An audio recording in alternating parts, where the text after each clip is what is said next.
munaasabadan ayaa ahay miseer sila loo soo agaasimay taasoo ay ku qalan jabinayeen arday dhamaysatay dugsiga Gateway Private School ee magaalada Laascaanood kuwaas oo dhamaystay barashada culuumta xisaabta iyo luqadda waxay tiradoodu gaadhaysaa ardayda 130 arday munaasabadan ayaa waxa ka soo qaybgalay waalidiin macallimiin maamulka dugsiga Gateway iyo sidoo kale marti sharaf kale oo tiro badan safarka waxbarashada oo dheer oo aan dhamaad ka lahayn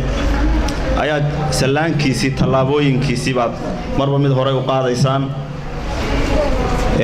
luqadaha waliba baranaysaan oo aad wax u qiimo badan oo tacliintu wax badan oo tacliinta kamid ah luqadahaas ay ku xidhan yihiin aad iyo aad baan ugu soo dhaweynayaa idinku hambalyeynaya idinka mahad celinayaa macallimiinta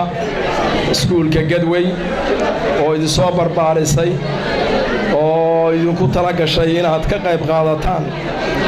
nolosha dambe aad baan ugu mahadnaqayaa marka koowaad waa idin hambalyeynaya hambalyo ayaan leeyahay dhalinyarada ka qalin jabisay maanta iskuulka Gateway xisaabta iyo Englishka soo sida ma aha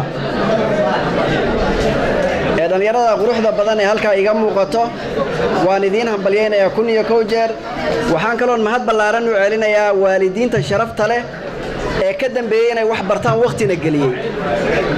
hadii waalidku aan idin la soo dadaalin maanta meesha aad joogtaan miinan gaari lahayn soo sida ma aha inta kadib xafladan quruxda badan ee faraxa badan ee isku nimid goobtan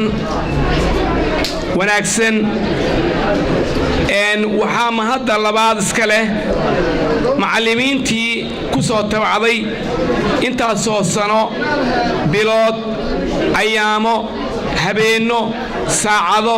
daqiiqado ilbiriqsiyo sekenno dhammaantood dadkii ku soo tabcay baa mahad iska leh waxaan kaloo iloobi karin oo marna aan iloobi karin waalidkii intaasoo dhan soo waday ee hiil iyo hooba la garab taagnaa kala ah kooraska Englishka oo ka kooban 25 arday iyo kooraska labaad oo ah Mathematics oo ayaguna ka kooban 9 arday halkaas sugeyn ardaydu qalin jabinaysa halka soo fadhiday waa 115 arday runtii aad iyo aad baan ugu faraxsanahay haddaan nahay bahda Gateway isku duuban inaan soo saarno jiilal cusub jiilal ay ka muuqato aqoontu jiilal ay ka muuqato akhlaaqda jiilal ay ka muuqato midhahan soo saarnay waxaan idin leeyahay congratulations for your achievement aad ayaad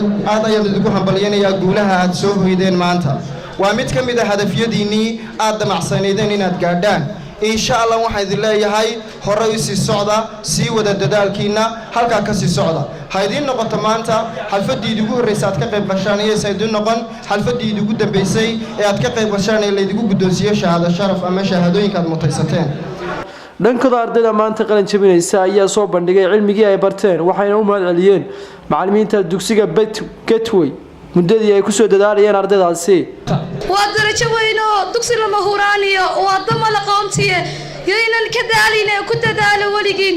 diintii ambiyadii rusushii la soo diray danta ee bakalaha waxay dad yahay cilmi inaan ku doodno alla daayin kaligi uga wada dambeynee